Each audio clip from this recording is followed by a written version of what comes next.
ಓಂ ಶಾಂತಿ.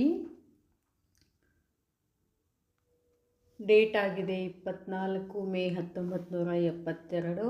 Awake BapDada Madhuban.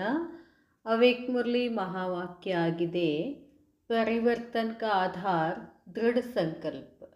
ಪರಿವರ್ತನೆಯ ಆಧಾರ ಏನಾಗಿದೆ? ದೃಢ ಸಂಕಲ್ಪ ಆಗಿದೆ.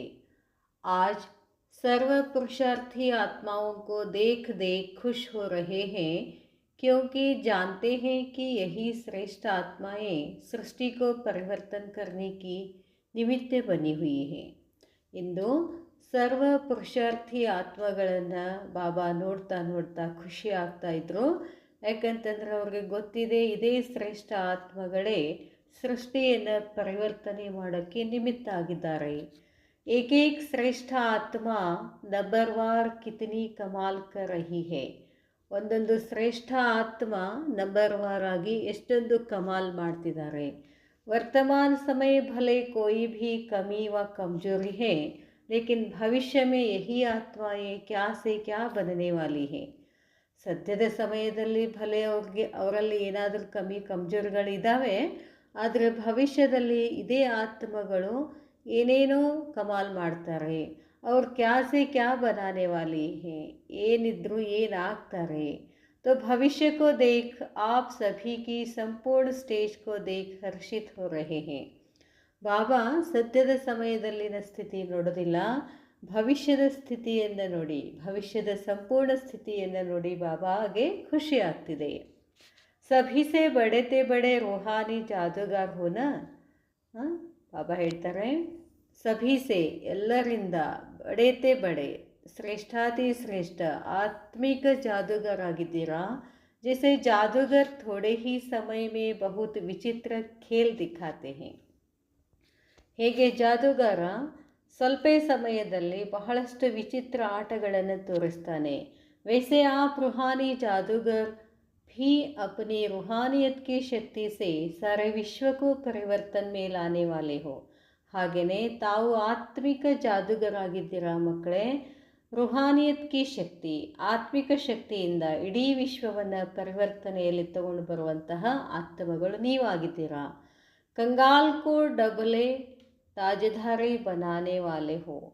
ಯಾರು ಇವತ್ತು ಕಂಗಾಲಾಗಿದ್ದಾರೆ ಅವರನ್ನು ನೀವೇನು ಮಾಡ್ತೀರಾ? ಡಬಲ್ ತಾಜಧಾರಿಯನ್ನಾಗಿ ಮಾಡ್ತೀರಾ.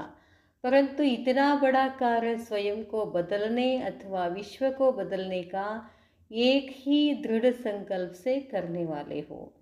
ಬಾಬಾ ಹೇಳ್ತಾರೆ, ಆದರೆ ಇಷ್ಟೊಂದು ಶ್ರೇಷ್ಠ ಕಾರ್ಯವನ್ನು ಸ್ವಯಂನಲ್ಲಿನೂ ಪರಿವರ್ತನೆ ಮಾಡ್ಕೋಬೇಕು ಮತ್ತು ವಿಶ್ವವನ್ನು ಪರಿವರ್ತನೆ ಮಾಡಿಕೊಳ್ಬೇಕು ಅಂತಂದರೆ ಅದಕ್ಕೆ ಮುಖ್ಯವಾದ ಶಕ್ತಿ ಅಂತಂದರೆ ದೃಢ ಸಂಕಲ್ಪ ಅಂತ ಹೇಳ್ತಾರೆ ಬಾಬಾ. ಏಕ್ ಹಿ ದೃಢ ಸಂಕಲ್ಪ ಸೆ ಅಪನೆ ಕೋ ಬದಲ್ ದೇತೆ ಹೋ. ಒಂದೇ ಒಂದು ದೃಢ ಸಂಕಲ್ಪದಿಂದ ತಮ್ಮನ್ನು ತಾವು ಚೇಂಜ್ ಮಾಡ್ಕೋತೀರಾ. वह कौन सा एक दृढ़ संकल्प जिस एक संकल्प से अनेक जन्मों की विस्मृति के संस्कार स्मृति में बदल जाए. ಬಾಬಾ ಹೇಳ್ತಾರೆ, ಅದು ಯಾವ ಒಂದು ದೃಢ ಸಂಕಲ್ಪ ಆಗಿದೆ, ಆ ಸಂಕಲ್ಪದಿಂದ ಅನೇಕ ಜನ್ಮದಿಂದ ವಿಸ್ಮೃತಿ ಆಗಿರ್ತಕ್ಕಂಥ ಸಂಸ್ಕಾರವನ್ನು ಸ್ಮೃತಿನಲ್ಲಿ ಬದಲು ಮಾಡ್ತೀರಾ ಅಂತ ಹೇಳ್ತಾರೆ ಬಾಬಾ. ವಹ ಏಕ್ ಸಂಕಲ್ಪ ಕೌನ್ ಸಾ, ಆ ಒಂದು ಸಂಕಲ್ಪ ಯಾವುದು? ಹೈ ಭಿ ಏಕ್ ಸೆಕೆಂಡ್ ಕಿ ಬಾತ್, ಇರೋದೇ 1 ಸೆಕೆಂಡಿನ ಮಾತಾಗಿದೆ. ಜಿಸಸೆ ಸ್ವಯಂ ಕೋ ಬದಲ್ ಲಿಯಾ, ಅದರಿಂದ ನೀವು ನಿಮ್ಮನ್ನು ನೀವು ಬದಲಿ ಮಾಡಿಕೊಂಡ್ರಿ.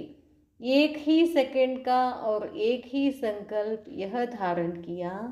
ಒಂದೇ ಸೆಕೆಂಡ್ನಲ್ಲಿ ಒಂದು ಸಂಕಲ್ಪವನ್ನು ಧಾರಣ ಮಾಡ್ತೀರಾ. ಕಿ ಏನಂತಂದರೆ ಮೇ ಆತ್ಮ ಹೂँ. ಆ ದೃಢ ಸಂಕಲ್ಪ ಯಾವುದು? ನಾನು ಆತ್ಮ ಆಗಿದ್ದೀನಿ. ಇಸ್ ದೃಢ ಸಂಕಲ್ಪ ಸೆ ಹಿ ಅಪನೆ ಸಭಿ ಬಾತೋಂ ಕೋ ಪರಿವರ್ತನ್ ಮೇ ಲಾಯಾ. ಈ ಒಂದು ಮೇ ಆತ್ಮ ಅನ್ನೋ ದೃಢ ಸಂಕಲ್ಪದಿಂದ ನೀವೇನಾಗಿದ್ದೀರಾ? ಎಲ್ಲ ಮಾತುಗಳಲ್ಲಿ ಪರಿವರ್ತನೆ ಆಗಿದ್ದೀರಾ. ಐಸೆ ಹಿ ದೃಢ ಸಂಕಲ್ಪ ಸೆ ವಿಶ್ವ ಕೋ ಭಿ ಪರಿವರ್ತನ್ ಮೇ ಲಾತೆ ಹೋ. ಇಂಥ ಒಂದು ದೃಢ ಸಂಕಲ್ಪದಿಂದ ವಿಶ್ವವನ್ನು ಕೂಡ ಪರಿವರ್ತನೆಯಲ್ಲಿ ತಗೊಂಡು ಬರ್ತೀರಾ. ವಹ ಏಕ್ ದೃಢ ಸಂಕಲ್ಪ ಕೌನ್ ಸಾ, ಆ ಒಂದು ದೃಢ ಸಂಕಲ್ಪ ಯಾವುದು? ಹಮ್ ಹಿ ವಿಶ್ವಕ್ಕೆ ಆಧಾರ ಮೂರ್ತ್ ಉದ್ಧಾರ ಮೂರ್ತ್ ಅರ್ಥಾತ್ ವಿಶ್ವ ಕಲ್ಯಾಣಕಾರಿ ಹೇ. ಇನ್ನು ಮೇ ಆತ್ಮ ಹೂ ಅನ್ನೋ ದೃಢ ಸಂಕಲ್ಪದಿಂದ ನನ್ನನ್ನು ನಾನು ಪರಿವರ್ತನೆ ಮಾಡಿಕೊಂಡೆ. ಈಗ ವಿಶ್ವವನ್ನೇ ಬದಲಿ ಮಾಡಬೇಕು ಅಂತಂದರೆ ಅದರ ದೃಢ ಸಂಕಲ್ಪ ಏನು ಅಂತಂದರೆ, ವಿಶ್ವದ ಪರಿವರ್ತನೆ ಮಾಡೋಕ್ಕೆ ನಾನೇ ಆಧಾರ ಮೂರ್ತ ಆಗಿದ್ದೀನಿ, ನಾನೇ ಉದ್ಧಾರ ಮೂರ್ತ ಆಗಿದ್ದೀನಿ, ನಾನೇ ವಿಶ್ವ ಕಲ್ಯಾಣಕಾರಿ ಆಗಿದ್ದೀನಿ ಅನ್ನೋದ್ರ ಮೇಲೆ ನಮಗೇನಿರಬೇಕು, दृढ़ संकल्प इरಬೇಕು। इस संकल्प को धारण करने से ही विश्व के परिवर्तन के कर्तव्य में सदा तत्पर रहते हो। ಈ ಸಂಕಲ್ಪದ ಧಾರಣೆ ಮಾಡಿಕೊಂಡಿರೋದ್ರಿಂದ ಬಾಬಾ ಹೇಳ್ತಾರೆ, ವಿಶ್ವವನ್ನು ಪರಿವರ್ತನೆ ಮಾಡುವ ಕರ್ತವ್ಯದಲ್ಲಿ ಯಾವಾಗಲೂ ತತ್ಪರ ಆಗಿದ್ದೀರಾ। तो एक ही संकल्प से अपने को व विश्व को बदल लेते हो। ಒಂದೇ ಒಂದು ಸಂಕಲ್ಪದಿಂದ ತಮ್ಮನ್ನು ತಾವು ಬದಲಿ ಮಾಡ್ಕೊಳ್ತೀರಾ, ವಿಶ್ವವನ್ನು ಚೇಂಜ್ ಮಾಡ್ತೀರಾ। ऐसे रूहानी जादूगर हो, ಇಂಥ ಒಂದು ಆತ್ಮಿಕ ಜಾದೂಗರಾಗಿದ್ದೀರಾ ನೀವು। वह जादूगर तो अल्पकाल के लिए चीज़ों को परिवर्तन में लाकर दिखाते हैं। ಆ ಜಾದೂಗರಂತೂ ಸ್ವಲ್ಪ ಸಮಯದಲ್ಲಿ ವಸ್ತುಗಳನ್ನು ಏನು ಮಾಡ್ತಾನೆ, ಅದರಿಂದ ಇದನ್ನು ಮಾಡ್ತಾನೆ, ಇದರಿಂದ ಅದನ್ನು ಮಾಡ್ತಾನೆ। लेकिन आप रूहानी जादूगर अविनाशी परिवर्तन, अविनाशी प्राप्ति कराने वाले हो। ಆದರೆ ತಾವು ಆತ್ಮಿಕ ಜಾದೂಗರು ಏನಾಗಿದ್ದೀರಾ, ಅವಿನಾಶಿ ಪರಿವರ್ತನೆ ಮಾಡ್ತೀರಾ, ಅವಿನಾಶಿ ಪ್ರಾಪ್ತಿಯನ್ನು ಮಾಡ್ಕೊಳ್ತೀರಾ ಮತ್ತು ಮಾಡಿಸ್ತೀರಾ। तो सदा अपने इस श्रेष्ठ मर्तबे और श्रेष्ठ कर्तव्य को सामने रखते हुए हर संकल्प व कर्म करो तो कोई भी संकल्प व कर्म ವ್ಯರ್ಥ ನಹಿ ಹೋಗ। ಹಾಗಾದರೆ ಯಾವಾಗಲೂ ಈ ಶ್ರೇಷ್ಠ ಗುರಿ ಮತ್ತು ಕರ್ತವ್ಯವನ್ನು ಎದುರಿಗೆ ತಗೊಂಡು ಬರ್ತಾ ಪ್ರತಿ ಸಂಕಲ್ಪ ಅಥವಾ ಪ್ರತಿ ಕರ್ಮವನ್ನು, ಯಾವುದೇ ಸಂಕಲ್ಪ ಅಥವಾ ಕರ್ಮದಲ್ಲಿ ವ್ಯರ್ಥ ಬರೋದಿಲ್ಲ ಅಂತಾರೆ ಬಾಬಾ। चलते चलते पुराने शरीर और पुरानी दुनिया में रहते हुए अपने श्रेष्ठ मर्तबे को और श्रेष्ठ कर्तव्य को भूल जाने के कारण अनेक प्रकार की भूलें हो जाती हैं। ಹೋಗ್ತಾ ಹೋಗ್ತಾ ಹಳೆಯ ದೇಹ, ಹಳೆಯ ಜಗತ್ತಿನಲ್ಲಿ ಬಂದು ತಮ್ಮ ಶ್ರೇಷ್ಠ ಗುರಿ ಮತ್ತು ಕರ್ತವ್ಯವನ್ನು ಮರ್ತು ಏನು ಮಾಡ್ತೀರಾ, ಅನೇಕ ಪ್ರಕಾರದ ತಪ್ಪುಗಳು ನಡೀತಾವೆ ಅಂತ ಹೇಳ್ತಾರೆ ಬಾಬಾ। अपने आप को भूलना यह भी भूल है। ತಮ್ಮನ್ನು ತಾವು ಮರೆಯೋದಂದ್ರೇನು, ಅದು ತಪ್ಪು। ನಾನು ಆತ್ಮ ಅನ್ನೋದು ಮರ್ತು ಬಿಟ್ಟರೂ ಕೂಡ ಅದೇನಾಗ್ತದೆ, ತಪ್ಪಾಗ್ತದೆ। जो अपने आप को भूलता है वह अनेक भूलों के निमित्त बन जाते हैं। ತಮ್ಮನ್ನು ತಾವು ಮರ್ತು ಬಿಟ್ಟರೆ ನೀವೇನು ಮಾಡಿಬಿಡ್ತೀರಾ, ತಪ್ಪುಗಳನ್ನು, ಅನೇಕ ತಪ್ಪುಗಳನ್ನು ಮಾಡ್ತಾನೆ ಹೋಗ್ತೀರಾ, ಅದಕ್ಕೆ ನಿಮಿತ್ತ ಆಗ್ತೀರಾ। इसलिए अपने मर्तबे को सदैव सामने रखो। ಅದಕ್ಕಾಗಿ ತಮ್ಮ ಗುರಿಯನ್ನು ಯಾವಾಗಲೂ ಎದುರುಗಡೆ ಇಟ್ಕೊಳ್ಳಿ। जैसे सच्चे भक्त लोग जो होते हैं वह भी दुनिया की तुलना में जो दुनिया वाले नास्तिक अज्ञानी लोग विकर्म करते हैं, विकारों के वश होते हैं, उनसे काफ़ी दूर रहते हैं। ಹೊರಗಡೆನೂ ಕೂಡ ಭಕ್ತರು ಜನರು ಏನು ಮಾಡ್ತಾರೆ, ಅವರು ಕೂಡ ಹೊರಗಿನ ಜಗತ್ತಿಗೆ ಹೋಲಿಕೆ ಮಾಡಬೇಕಾದ್ರೆ ಏನು, ಜಗತ್ತು ನಾಸ್ತಿಕ ಆಗಿದೆ, ಅಜ್ಞಾನಿ ವಿಕರ್ಮಗಳನ್ನು ಮಾಡ್ತಾರೆ, ಆ ವಿಕಾರಗಳಿಂದ ವಶ ಆಗ್ತಾರಲ್ಲ, ಅದರಿಂದ ಏನು ಮಾಡ್ತಾರೆ ಭಕ್ತರು, ಬಹಳಷ್ಟು ದೂರ ಇರ್ತಾರೆ। ಕ್ಯೂ, ಯಾಕೆ, ಕಾರಣ ಕ್ಯಾ ಹೋತಾ ಹೇ, ಕಾರಣ ಏನಿರ್ಬೋದು, ಕಿ जो नवदा अर्थात सच्चे भक्त हैं, ಯಾರು ನವದಾ ಭಕ್ತರು ಸತ್ಯ ಭಕ್ತರಿದ್ದಾರೋ, वह सदैव अपने सामने अपने इष्ट को रखते हैं। ಅವರು ಯಾವಾಗಲೂ ತಮ್ಮ ಎದುರುಗಡೆ ತಮ್ಮ ಇಷ್ಟ ದೇವಿ ದೇವತೆಗಳನ್ನು ಇಟ್ಕೊಂಡಿರ್ತಾರೆ। उनको सामने रखने कारण कई बातों में सेफ रह जाते हैं। ಅವರು ತಮ್ಮ ಇಷ್ಟ ದೇವತೆಗಳನ್ನು ನೆನಪು ಮಾಡ್ತಿರ್ತಾರಲ್ಲ, ಯಾವಾಗಲೂ ಅವರನ್ನೇ ನೆನಪು ಮಾಡ್ತಿರ್ತಾರೆ, ಅದರ ಎದುರುಗಡೆ ಇಟ್ಕೊಂಡಾಗ ಅವರು ಯಾವಾಗಲೂ ಸುರಕ್ಷಿತಿರ್ತಾರೆ। ಈಗ ಹೇಳ್ತಾರಲ್ಲ, ಕೃಷ್ಣ ಕೃಷ್ಣ ಕೃಷ್ಣ ಕೃಷ್ಣ, ಯಾವಾಗಲೂ ಅವ್ರ ಮನಸ್ಸಿನಲ್ಲಿ ಕೃಷ್ಣನ ಫೋಟೋ ಇರ್ತದೆ।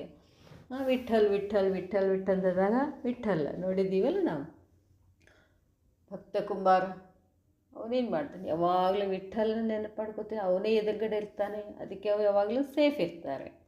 ಬಾಬಾ ಹೇಳ್ತಾರೆ, ಕೈ ಆತ್ಮಾವಸೆ ಶ್ರೇಷ್ಠ ಬನ್ ಜಾತೆ ಹೇ। ಹೊರಗಡೆ ಹೋಲಿಕೆ ಮಾಡಬೇಕಾದ್ರೆ ಆ ಆತ್ಮಗಳಿಂದ ಅವರು ಸೇಫ್ ಆಗಿರ್ತಾರೆ ಮತ್ತು ಶ್ರೇಷ್ಠ ಆಗಿರ್ತಾರೆ।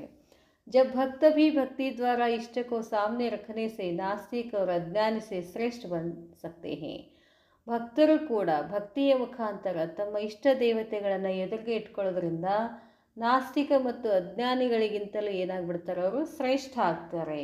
तो ज्ञानी तो आत्माएं सदा अपने श्रेष्ठ कर्तव्य और कर्तव्य को सामने रखी तो क्या बन जाएंगी। ಆ ಭಕ್ತರೇ ಅಷ್ಟು ಶ್ರೇಷ್ಠ ಆಗ್ತಾರೆ ಅಂತಂದರೆ ನೀವು ಆತ್ಮಗಳೇನಾಗಿದ್ದೀರಾ? ಜ್ಞಾನಿತು ಆತ್ಮ ಯಾವಾಗಲೂ ಶ್ರೇಷ್ಠ ಗುರಿ ಮತ್ತು ಕರ್ತವ್ಯವನ್ನು ಎದುರುಗಡೆ ಇಟ್ಕೊಂಡಿದ್ದೀರಾ? ಏನಾಗ್ಬೋದು ನೀವು? ಕರ್ತವ್ಯ ನಮ್ಮದು ಗುರಿ ಏನಾಗಿದೆ?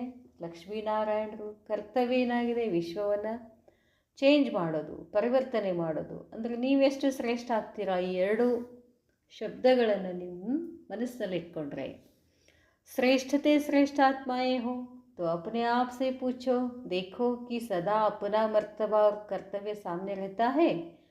ಶ್ರೇಷ್ಠಾತ್ಮಗಳು ನೀವಿದ್ದೀರಾ? ಕೇಳ್ಕೊಳ್ರಿ, ನಿಮ್ಮನ್ನೇ ನೀವು ನೋಡ್ರಿ, ಯಾವಾಗಲೂ ಗುರಿ ಮತ್ತು ಕರ್ತವ್ಯ ಎದುರುಗಡೆ ಇದೆಯಾ? ಬಹುತ್ ಸಮಯ ಭೂಲ್ನೆ ಕೆ ಸಂಸ್ಕಾರೋं को धारण किया. ಬಹಳ ಸಮಯದವರೆಗೆ ಭೂಲೇಕೆ ಮರೆಯುವಂತಹ ಸಂಸ್ಕಾರವನ್ನು ಧಾರಣ ಮಾಡ್ಕೊಂಡಿದ್ದೀರಾ?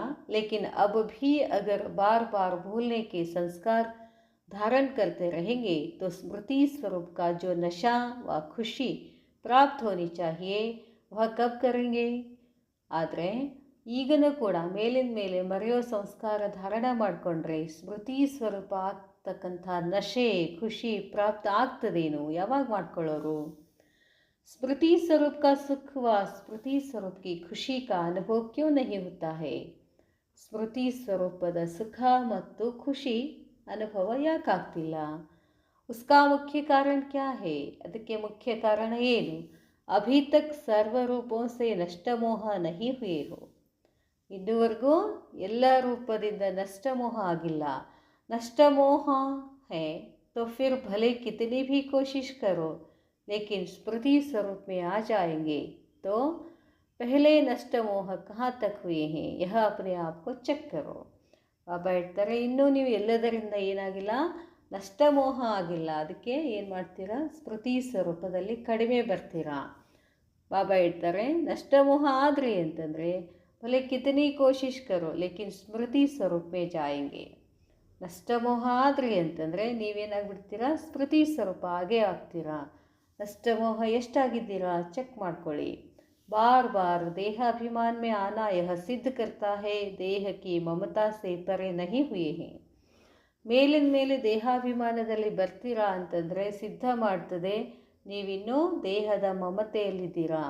ವಾ ದೇಹಕ್ಕೆ ಮೋಹಕ್ಕೋ नष्ट नहीं किया है. नष्ट मोह ना होने कारण समय और शक्तियाँ जो बाप द्वारा वर्षे में प्राप्त हो रही है उन्हों को भी नष्ट कर देते हो, काम में नहीं लगा सकते हो. ನಷ್ಟಮೋಹ ಇನ್ನ ಆಗಿಲ್ಲದ ಕಾರಣದಿಂದ ಸಮಯ ಶಕ್ತಿಯನ್ನು ತಂದೆ ಮುಖಾಂತರ ಎಷ್ಟು ಆಸ್ತಿ ಪಡ್ಕೊಳ್ಬೇಕು ಅಷ್ಟು ನೀವು ಪಡ್ಕೊಳ್ತಾ ಇಲ್ಲ ಅಂತಾರೆ ಬಾಬಾ. ನಷ್ಟ ಮಾಡ್ತಿದ್ದೀರಾ ಸಮಯವನ್ನು. ಕಾಮೆ ನಹಿ ಲಗಾ ಸಕೆ. ಇದೆಲ್ಲ ಏನಾಗ್ತಿಲ್ಲ, ಕೆಲಸದಲ್ಲಿ ಕರ್ತವ್ಯದಲ್ಲಿ ನೀವು ಧಾರಣೆಗಳನ್ನು ಶಕ್ತಿಯನ್ನು ಹಾಕ್ತಿಲ್ಲ. मिलती तो सभी को है ना. जब बच्चे बने तो जो भी बाप की प्रॉपर्टी व वर्षा है उसके अधिकारी बनते हैं. ಬಾಬಾ ಹೇಳ್ತಾರೆ, ತಂದೆ ಮಕ್ಕಳಾಗಿದ್ದೀರಿ ಅಂತಂದರೆ ತಂದೆ ಪ್ರಾಪರ್ಟಿ, ತಂದೆ ಆಸ್ತಿ ಅಧಿಕಾರ ಹಾಗೆ ಆಗಿದ್ದೀರಾ. तो सर्व आत्माओं को सर्व शक्तियों को वर्षा मिलता ही है. ಬಾಬಾ ಹೇಳ್ತಾರೆ, ಎಲ್ಲ ಆತ್ಮಗಳಿಗೂ ಎಲ್ಲ ಶಕ್ತಿಗಳ ಆಸ್ತಿ ಸಿಕ್ಕೇ ಸಿಗ್ತದೆ.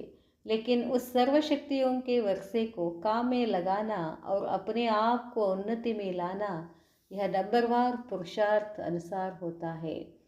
ಆದರೆ ಸರ್ವಶಕ್ತಿಗಳ ಆಸ್ತಿ ಯಾವಾಗ ಸಿಗ್ತದೆ ಅಂತಂದರೆ ನೀವೇನಾಗ್ಬಿಟ್ಟಿದ್ದೀರಿ, ಎಲ್ಲ ಶಕ್ತಿಗಳನ್ನು ವರ್ಷೇಕೋ ಕಾರ್ಯದಲ್ಲಿ ಹಾಕ್ತಿಲ್ಲ, ಅದಕ್ಕಾಗಿ ಉನ್ನತಿನಲ್ಲಿ ತಗೊಂಡು ಬರ್ತಿಲ್ಲ. ನಂಬರ್ವಾರ್ ಪುರುಷಾರ್ಥ ಅನುಸಾರ ಇದ್ದೀರಲ್ಲ, इसलिए बेहद बाप के बच्चे और वर्षा हद का लेवे तो क्या कहेंगे.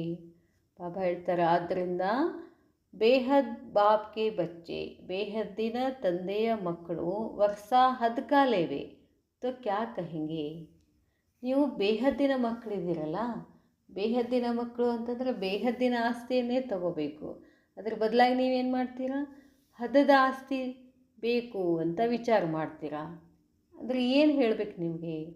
बेहद मर्तबे के बजाय हद का वर्षा व मर्तबा लेना यह बेहद के बच्चों का कर्तव्य नहीं है. ಬೇಹದ್ದಿನ ಗುರಿ ಇದೆ ನಿಮ್ಮದು. ನಿಮ್ಮ ಗುರಿ ಏನಾಗಿದೆ? ಅವಿನಾಶಿ ಗುರಿ, ಅವಿನಾಶಿ ಪ್ರಾಪ್ತಿ. ಇದೆಲ್ಲ ಇದ್ದು ನೀವು ಮತ್ತೆ ಏನು ಮಾಡ್ತೀರಾ? ಹದದ ಬೇಡ್ತಾ ಹೋಗ್ತೀರಲ್ಲ. ಮರ್ತವಾ ಲೇನಾ ಯಹ ಬೇಹದ್ಕೆ ಬಚ್ಚೋ ಕಾ ಕರ್ತವ್ಯ ನಹಿ. ಹದದ ಆಸ್ತಿಗಳು ಬೇಕು ಅನ್ನೋದು ಇದು ನಿಮ್ಮದು ಕರ್ತವ್ಯ ಅಲ್ಲ ಅಂತಾರೆ ಬಾಬಾ. ಹದದ ಆಸ್ತಿ ಅಂತಂದ್ರೇನು? ಧನ, ಸಂಪತ್ತು, ವೈಭವ, ಇದನ್ನು ಬೇಡ್ತಿರಲ್ಲ. ಇದನ್ನು ಏನು ಹೇಳಬೇಕು ನಾನು ನಿಮಗೆ? ನಿಮಗೆ ನಾನು ಬೇಹದ್ ಕೊಡೋಕ್ಕೆ ಬಂದಿದ್ದೀನಿ ಅಂತಂದರೆ ನೀವು ಹದದ ಯಾಕೆ ಹೇಳ್ತೀರಾ? ನೀವು ಹದದನ್ನು ಬೇಡಕ್ಕೆ ಮಕ್ಕಳಲ್ಲ ಅಂತಾರೆ ಬಾಬಾ. तो अभी भी अपने आप को बेहद के वर्षे के अधिकारी बनाओ. ಈಗ ನೀವು ಬೇಹದ್ದಿನ ಆಸ್ತಿಗೆ ಅಧಿಕಾರಿಯಾಗಿ. ಬೇಹದ್ದಿನ ಆಸ್ತಿ ಅಂದ್ರೇನು? ಶಾಂತಿ, ಪ್ರೇಮ, ಆನಂದ, ಇದರ ಆಸ್ತಿ ತಗೊಳ್ಬೇಕು ನೀವು. ಶಕ್ತಿ, ಪವಿತ್ರತಾ, ಪ್ರೇಮ್. ಅದಕ್ಕೆ ಹೇಳ್ತಾರೆ ಬಾಬಾ, ಅಧಿಕಾರಿ ಕಬ್ ಅಧಿ ನಹಿ ಹೋತಾ. ಬೇಹದ್ದಿನ ಆಸ್ತಿಗೆ ಅಧಿಕಾರಿ ಆದ್ರಿ ಅಂತಂದರೆ ಆಗ್ತೀರಿ ಅಂತಂದರೆ ನೀವು ಅಧಿಕಾರಿಗಳು ಎಂದೂ ಅಧೀನ ಆಗಬಾರ್ದು. ಅದರ ಮೇಲೆ ಅಥಾರಿಟಿ ಇರಬೇಕು. ಅಪನೇ ರಚನಾಕ್ಕೆ ಅಧೀನ ಹಿ ಹೋತಾ ಹೇ. ಹದದ ಆಸ್ತಿ ಏನಾಗಿದೆ? ಅದು ನಮ್ಮ ರಚನೆ. ಆ ರಚನೆಗೆ ನೀವು ಏನಾಗಬೇಕು? ಅಧಿಕಾರ ಆಗಬೇಕೇ ವಿನಃ ಅಧೀನ ಆಗೋದಲ್ಲ. ಅಪನೇ ರಚನಾಕ್ಕೆ ಅಧೀನ ಹೋನಾ ಇಸ್ಕೋ ಅಧಿಕಾರ ಕಹೆಂಗೆ. ನಿಮ್ಮ ರಚನೆಗೆ ನೀವು ಅಧೀನ ಆದರೆ ನಿಮಗೆ ಅಧಿಕಾರಿ ಅಂತ ಹೇಳ್ತಾರೇನು? बार बार विस्मृति में आने से अपने आप को ही कमजोर बना देते हो. ಮೇಲಿನ ಮೇಲೆ ವಿಸ್ಮೃತಿ ಆಗೋದ್ರಿಂದ ತಮ್ಮನ್ನು ತಾವು ಏನು ಮಾಡ್ಕೊಂಡಿದ್ದೀರಾ? ಕಮ್ಜೋರ್ ಮಾಡ್ಕೊಂಡಿದ್ದೀರಾ. ಕಮ್ಜೋರ್ ಹೋನೆ ಕೆ ಕಾರಣ ಛೋಟಿ ಸಿ ಬಾತ್ ಕಾ ಸಾಮ್ನಾ ನಹಿ ಕರ್ ಪಾತೆ ಹೋ. ಬಹಳ ವೀಕ್ ಆಗಿರೋದ್ರಿಂದ ಸಣ್ಣ ಸಣ್ಣ ಮಾತುಗಳನ್ನು ಕೂಡ ಎದುರಿಸ್ಲಿಕ್ಕಾಗೋದಿಲ್ಲ ನಿಮಗೆ. तो अब आधे कल्प के इन विस्मृति के संस्कारों को विदाई दो. ಇನ್ನು ಅರ್ಧ ಕಲ್ಪಕ್ಕಾಗಿ ವಿಸ್ಮೃತಿ ಸಂಸ್ಕಾರಗಳನ್ನು ಮರ್ತು ಬಿಡಿ. ಆಶ್ ಬಾಪ್ ದಾದಾ ಭೀ ಆಪ್ ಸಭಿ ಸೇ ಪ್ರತಿಜ್ಞಾ ಕರಾತೆ ಹೇ. ಇಂದು ತಂದೆ ಬಾಪ್ ದಾದಾ ಇಬ್ಬರು ಇವತ್ತು ನಿಮಗೆ ಪ್ರತಿಜ್ಞೆ ಮಾಡಿಸ್ತಾರೆ. ಜೈಸೆ ಆಪ್ ಲೋಗ್ ದುನಿಯಾ ವಾಲೋಂ ಕೋ ಚಾಲೆಂಜ್ ಕರ್ತೆ ಹೋ. ಈಗ ನೀವು ಹೊರಗಿನ ಜಗತ್ತಿನ ಮಂದಿಗೆ ನೀವೊಂದು ಚಾಲೆಂಜ್ ಮಾಡ್ತೀರಾ. ಏನು? ವಿನಾಶ್ ಮೇ 4 ವರ್ಷ. ವಿನಾಶಕ್ಕೆ ಇನ್ನೆಷ್ಟು ವರ್ಷ? 4 ವರ್ಷ. 4 वर्ष के लिए भी अपने आप को सतो प्रधान नहीं बना सकते हो. 4 ವರ್ಷದವರೆಗೆ ತಮ್ಮನ್ನು ತಾವು ಸतो ಪ್ರಧಾನ ಆಗೋಕ್ಕಾಗೋದಿಲ್ಲೇನು? जैसे दुनिया को चैलेंज करते हो वैसे आप भी 4 वर्ष के लिए विस्मृति के संस्कारों को विदाई नहीं दे सकते हो. 4 ವರ್ಷದ ಸಲುವಾಗಿ ವಿಸ್ಮೃತಿಯ ಸಂಸ್ಕಾರಗಳನ್ನು ವಿದಾಯಿ ಮಾಡೋಕ್ಕಾಗೋದಿಲ್ಲೇನು? दुनिया को चैलेंज करने वाले स्वयं अपने लिए, ಇಡೀ ಜಗತ್ತಿಗೆ ಚಾಲೆಂಜ್ ಮಾಡುವಂಥವರು ತಮ್ಮ ಸಲುವಾಗಿ 4 ವರ್ಷ ಮಾಯಾಕೋ ಚಾಲೆಂಜ್ ನಹಿ ಕರ್ ಸಕ್ತೆ ಹೋ. ಮಾಯೆಗೆ ಚಾಲೆಂಜ್ ಮಾಡೋಕ್ಕಾಗೋದಿಲ್ಲೇನು? 4 ವರ್ಷ ಕೆ ಲಿಯೇ ಮಾಯಾಜೀತ್ ನಹಿ ಬನ್ ಸಕ್ತೆ ಹೋ.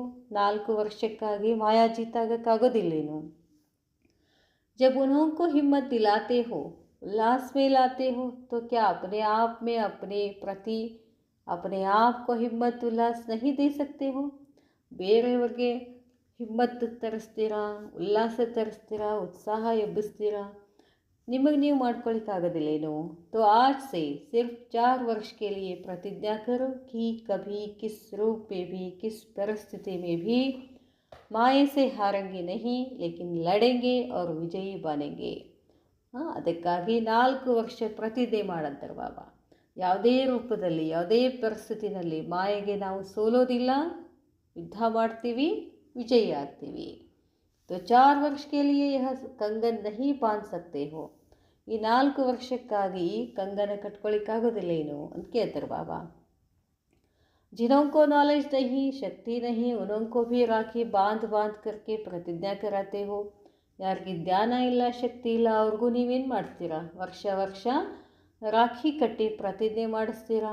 और जो बहुत काल से नॉलेज, संबंध और शक्ति को प्राप्त करने वाले हो, वह श्रेष्ठ आत्माएँ, महावीर आत्माएँ, शक्ति स्वरूप आत्माएँ, पांडव सेना, क्या यह प्रतिज्ञा की राखी नहीं बांध सकते हो. ಬಾಬಾ ಹೇಳ್ತಾರೆ, ಎಷ್ಟು ದಿವಸದಿಂದ ಜ್ಞಾನದಲ್ಲಿದ್ದೀರಾ, ಪರಮಾತ್ಮನ ಸಂಬಂಧದಲ್ಲಿದ್ದೀರಾ, ಶಕ್ತಿಯನ್ನು ಪ್ರಾಪ್ತಿ ಮಾಡ್ಕೊಳ್ತಕ್ಕಂಥ ಶ್ರೇಷ್ಠಾತ್ಮಗಳು ನೀವು, ಮಹಾವೀರಾತ್ಮಗಳು ನೀವು, ಶಕ್ತಿ ಸ್ವರೂಪ ಆತ್ಮಗಳು ನೀವು, ಪಾಂಡವ ಸೇನೆ ಆಗಿದ್ದೀರಾ. ನೀವು ಪ್ರತಿಜ್ಞೆ ರಾಖಿ ಕಟ್ಕೊಳ್ಳಿಕ್ಕಾಗೋದಿಲ್ಲೇನು? क्या अंत तक कमजोरी और कमी को अपना साथी बनाने चाहते हो? ಕೊನೆಯವರೆಗೂ ಕಮಜೋರಿಗಳನ್ನೇ ನೀವು ಜೊತೆಯಾಗಿಟ್ಕೊಂಡು ಹೋಗ್ತೀರೇನು? आजकल साइंस द्वारा भी 1 सेकंड में कोई भी वस्तु को भस्म कर लेते हैं. ಇಂದು ವಿಜ್ಞಾನದ ಮುಖಾಂತರ ಒಂದೇ ಸೆಕೆಂಡಿನಲ್ಲಿ ಎಂಥ ವಸ್ತುಗಳನ್ನು ಏನು ಮಾಡ್ತಾರೆ, ಭಸ್ಮ ಮಾಡ್ತಾರೆ. तो नॉलेजफुल मास्टर सर्वशक्तिवान 1 सेकंड के दृढ़ संकल्प से व प्रतिज्ञा से अपनी कमजोरियों को भस्म नहीं कर सकते हो. ನಾಲೆಜ್ಫುಲ್ ಮಾಸ್ಟರ್ ಸರ್ವಶಕ್ತಿವಾನ್ ಆಗಿ 1 ಸೆಕೆಂಡಿನ ದೃಢ ಸಂಕಲ್ಪದಿಂದ ಅಥವಾ ಪ್ರತಿಜ್ಞೆಯಿಂದ ತಮ್ಮ ಕಮಜೋರಿಗಳನ್ನು ಭಸ್ಮ ಮಾಡ್ಕೊಳ್ಳಿಕ್ಕಾಗೋದಿಲ್ಲೇನು? ವಹ ಭಿ ಸಿರ್ಫ್ 4 ವರ್ಷ ಕೆ ಲಿಯೇ ಕರ್ ರಹೆ ಹೇ. 4 ವರ್ಷ ಸಲುವಾಗಿ ಹೇಳ್ತಿದ್ದಾರೆ. 4 ವರ್ಷ ಕಿ ಪ್ರತಿಜ್ಞಾ ಸಹಜ ಹೇ ವ ಮುಷ್ಕಿಲ್ ಹೇ. 4 ವರ್ಷದ ಪ್ರತಿಜ್ಞೆ ಸಹಜ ಆಗಿದೆಯೋ ಕಠಿಣ ಆಗಿದೆಯೋ? ಅವರಂಗೂ ತೋ ಬಡೆ ಫೋರ್ಸ್ ಫಲಕ್ ಸೇ ಯಹ ಪಾಯಿಂಟ್ ದೇತೆ ಹೋ. ಬೇರೆಯವ್ರಿಗೆ ಅಗದಿ ನಶೆಯಿಂದ ಈ ಪಾಯಿಂಟ್ ಕೊಡ್ತೀರಾ?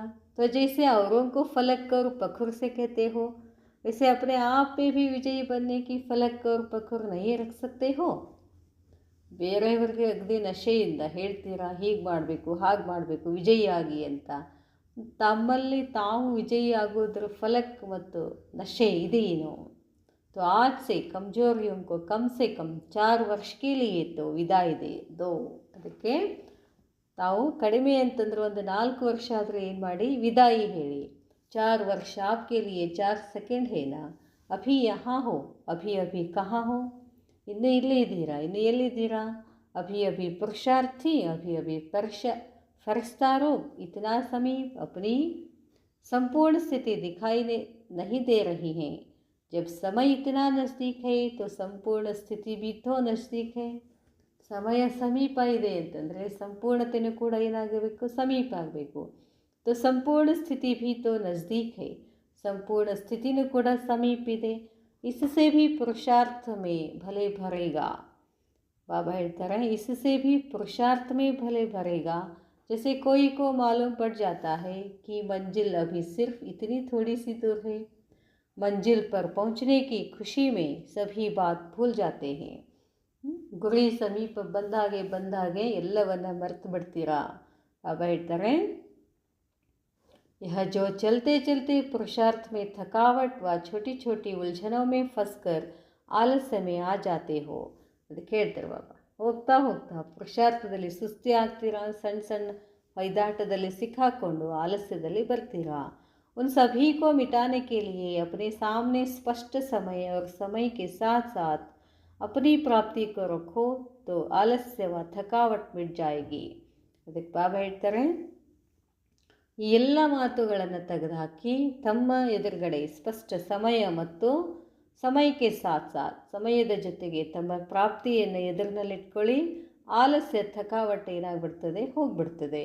जैसे हर वर्ष का सर्विस प्लान बनाते हो, ಪ್ರತಿ ವರ್ಷ ಸೇವೆಯ ಪ್ಲ್ಯಾನ್ ಮಾಡ್ತೀರಾ. वैसे हर वर्ष में अपनी चढ़ती कला, ಹಾಗೆ ಪ್ರತಿ ವರ್ಷದಲ್ಲಿ ತಮ್ಮ ಏರುವ ಕಲೆ ಅಥವಾ ಸಂಪೂರ್ಣ ಆಗುವ ಶ್ರೇಷ್ಠ ಸಂಕಲ್ಪ ಮತ್ತು ಕರ್ಮ ಮಾಡ್ತಾ अपने आप के लिए ತಮಗಾಗಿ ಪ್ಲ್ಯಾನ್ ಮಾಡಿ. और प्लान के साथ प्लान ಜೊತೆಗೆ हर समय ಪ್ರತಿ ಸಮಯ ಪ್ಲ್ಯಾನ್ को सामने देखते, ಆ ಯೋಜನೆಯನ್ನು ಎದುರುಗಡೆ ಇಟ್ಕೊಂಡು ಪ್ರಾಕ್ಟಿಕಲ್ ಮೇಲೆ ಲಾತೆ ಜಾओ, ಪ್ರಾಕ್ಟಿಕಲ್ ಮೇಲೆ ತಗೊಳ್ತಾ ಬನ್ನಿ. अच्छा ऐसी प्रतिज्ञा कर अपने संपूर्ण स्वरूप को, ಇಂಥ ಪ್ರತಿಜ್ಞೆ ಮಾಡಿ ತಮ್ಮ ಸಂಪೂರ್ಣ ಸ್ವರೂಪವು ಅವ್ರ ಬಾಪ್ಗೂ ಪ್ರತ್ಯಕ್ಷ करने वाले, ತಂದೆಯನ್ನು ಪ್ರತ್ಯಕ್ಷ ಮಾಡುವಂಥವ್ರಿಗೆ ನಮಸ್ತೆ. बाप दादा को याद प्यार और नमस्ते नमस्ते नमस्ते. ओम शांति.